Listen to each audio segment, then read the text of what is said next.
समुंदर और समुद्र दिखाने की मैंने बात की थी कि जिन्होंने पहले नहीं देखा वो अब देख ले, वो ये देख। माफ़ी चाहते हैं लेकिन अब ये क्या करें, और फैला लो प्रदूषण और कर लो। ये पूरा जो समुद्र बना हुआ था पूरा गायब है। इसकी मैं किसी और की क्लिप काट के आपको इसके दर्शन जरूर कराऊंगा कि कैसा लगता था, और इस टाइम देख लो कैसा है, इसकी हालत देख लो।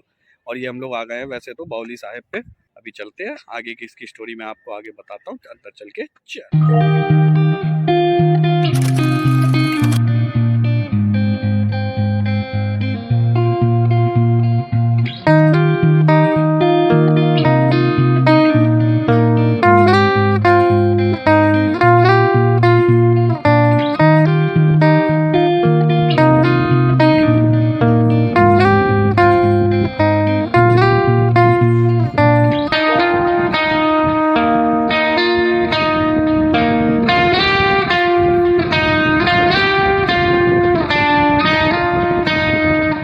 मेरे पीछे देख सकते हैं, ये था वो सागर जो केवल अगर यहाँ से आप नज़र डालते तो दूर दूर तक आपको केवल पानी ही दिखता है। ऐसा लगता है जैसे समुद्र है। जैसे यहाँ का आप पीछे का व्यू देखेंगे, अगर पीछे का व्यू है ऐसा लगता है जैसे पूरा समुद्र है पीछे ये।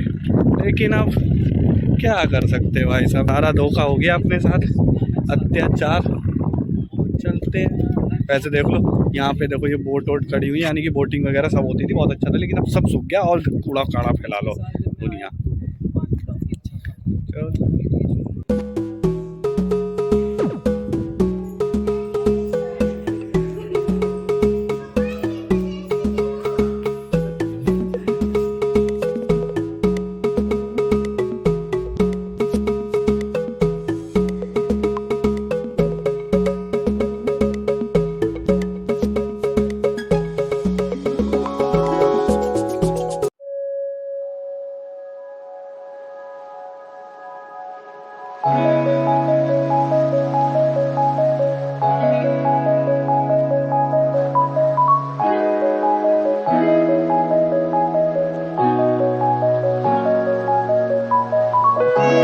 आखिरकार हम लोगों ने देख ली है ये नानक बावली। इसका जो मेन स्टोरी है वो ये है कि जब सिद्ध लोग जो भी थे महापुरुष, उन्होंने नानक साहब को हराने के कितने भी प्रयत्न कर लिए, जिसमें वो सब विफल हो गए थे।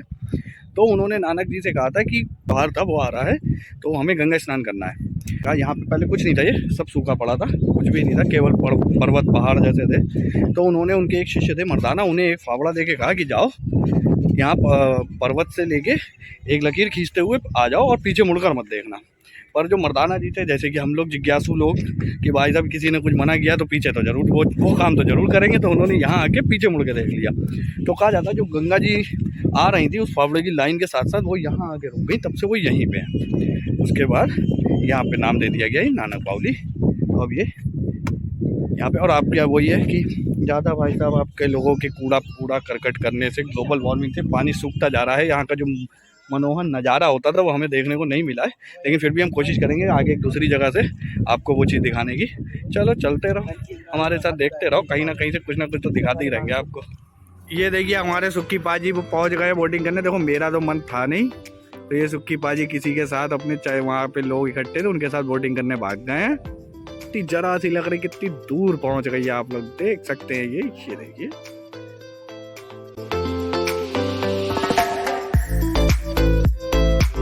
तो दोस्तों आखिरकार आपको हमने समुद्र दिखाई दिया। ये देखिए आप हमारे पीछे, आपको जहां तक नजर जा रही है वहां तक केवल समुद्र ही समुद्र दिखेगा। लाइए सही से दिखा दे। ये देखिए पीछे, जितना आप ये पीछे देख रहे हैं सब पानी है, पूरा समुद्र है वहां तक। मतलब जहां तक भी आपकी नजर, जो पीछे जो बहुत हल्के हल्के आपको दिख रहा है दूर, वो है पेड़, बहुत दूर है, लेकिन समझ रहे हो। लेकिन पहले ये भी नहीं दिखते थे, अभी पानी कम हो गया है, सूख गया है, इसलिए ये दिख रहा है, वरना ये भी नजर नहीं आते थे आपको।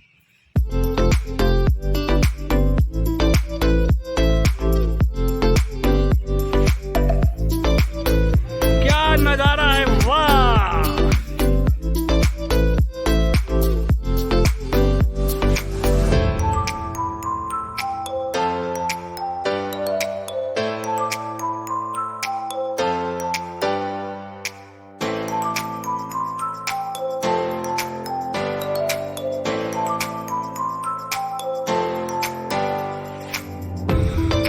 दोस्तों ये हम लोग आ चुके हैं नानक सागर डैम पे, जिसे यहाँ के लोग ये 7 फाटक भी कहते हैं। जैसे कि ये यहाँ पे लगे बने हुए हैं ना, ये जो है फाटक ये एक साथ है। अब देखो यहाँ से 1 से स्टार्ट होता है, पीछे से 2 3 फिर 4 फिर 5 फिर 6 और फिर वो 7, इसलिए इसे कहा जाता है 7 फाटक भी।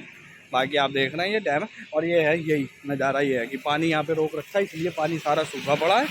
तभी वहाँ पे भी पूरा पानी सूखा हुआ है, इसलिए कुछ भी नहीं आ रहा है वहाँ पे पानी। थोड़ा बहुत इस साइड आ भी रहा है हल्का फुल्का, इसलिए ही वहाँ पे जो 3-4 बोट वाले बेचारे अपना जो काम करा पा रहे हैं, कि जिनकी थोड़ी बहुत 4 पैसे की आमदनी हो रही है। बस देखो ये था, घूम लिए हम लोग नानक डैम, नानक मत्ता और नानक बावली। तो ये सब हम लोग घूम लिए हैं, आपको दिखा दिए हैं। अब हम लोग चलते हैं अपने घर की तरफ, क्योंकि लेट हो चुके हैं काफ़ी। टाइम हो गया है 5:30। आए थे हम लोग 11 बजे निकले थे अपने घर से, 5:30 हो चुका है। अभी पहुंचने में हमें 3.5 घंटे या 3 घंटे से ऊपर ही लगेंगे, क्योंकि खाते पीते जाएंगे हल्के हौले हौले। तो चलो चलते हैं, मिलते हैं किसी और दिन किसी और ब्लॉग में। तब तक के लिए please keep watching Vikrant blog, हंसते रहो मुस्कुराते रहो, बाय। और हाँ प्लीज़ वीडियो को लाइक शेयर और सब्सक्राइब चैनल को जरूर कर दीजिएगा। Tata. Your pretty eyes make me smile, and your lips